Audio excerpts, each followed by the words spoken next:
Magandang umaga po sa lahat. Dahil po linggo, maaga kaming gumising at pumunta kami ni Bunso sa palengke.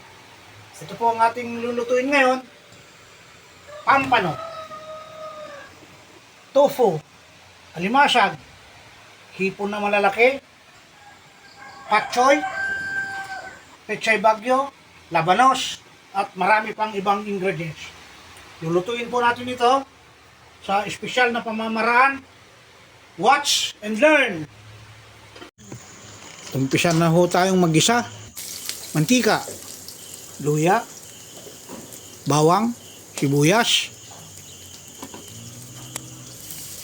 kamatis. Siguraduhin po natin na ang kamatis ay pigang-piga, durog na durog. Lagyan po natin ng asin.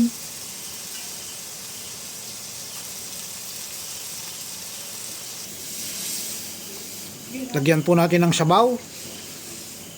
Tansyahin po natin. Hindi po maganda kung masyadong marami. Lalagay na po natin yung tofu.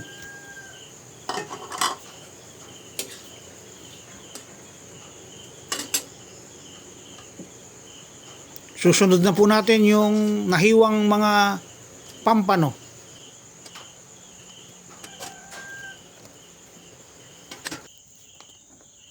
Labanos.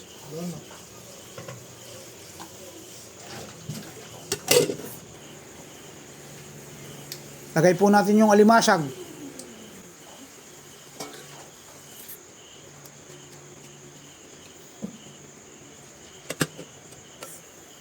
Pagka na muda-muda na yung alimasag,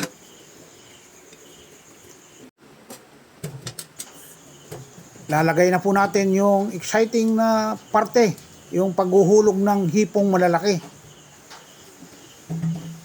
Pagka ito'y namuda na,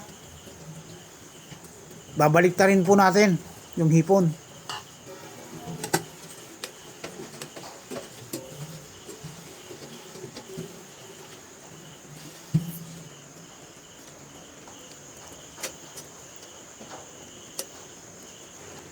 Uhulog na po natin yung mga ricado, chili,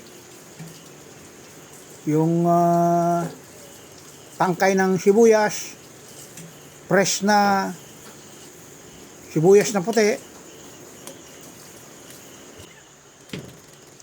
Ang kalalabasan po nitong ating niluluto ay sinigang overload dahil sa dami ho ng mga ricado na ilalagay, yung gulay, yung pechay bagyo. Susunod po natin ang patchoy. At ito po yung nagpapasarap ng lasa, nagagawan po ng lasa niyan. Alam mo ninyo, ito po yung nakikita kong luxury sa buhay. Yung magsama-sama kayong kakaing pamilya, nagkakasundo, nagtutulungan sa trabaho, kumakain ng 3 beses sa araw na galing sa pinagpawisan, hindi kagaya ng ating napapanood sa TV at nababalitaan na may mga magagarbong buhay, may mga eroplano, may mga bahay na magaganda sa abroad at limpak na salapi, palit-palit na sasakyan. Ito po yung masasabi kong magandang buhay, simpleng buhay. Yung wala ba tayong inaapakan? Yung kumakain ka, sabay-sabay, papatugtog ka ng paborito mong music, sabay hampas ng hangin na nakikita mo yung mga dahon na nagsasayawan, may tumitilahok na manok, mayroong diyang huni ng ibon. Napakasimpleng buhay at masaya po ang kalooban ko na ito yung na-experience ko ngayon, lalong-lalo na ngayon na ako ay retirado na. Enjoy lang po ang buhay. Kumain lang ng maayos. Wala po tayong problema, wala tayong napakang tao. Mabuhay po ang lahat, mabuhay.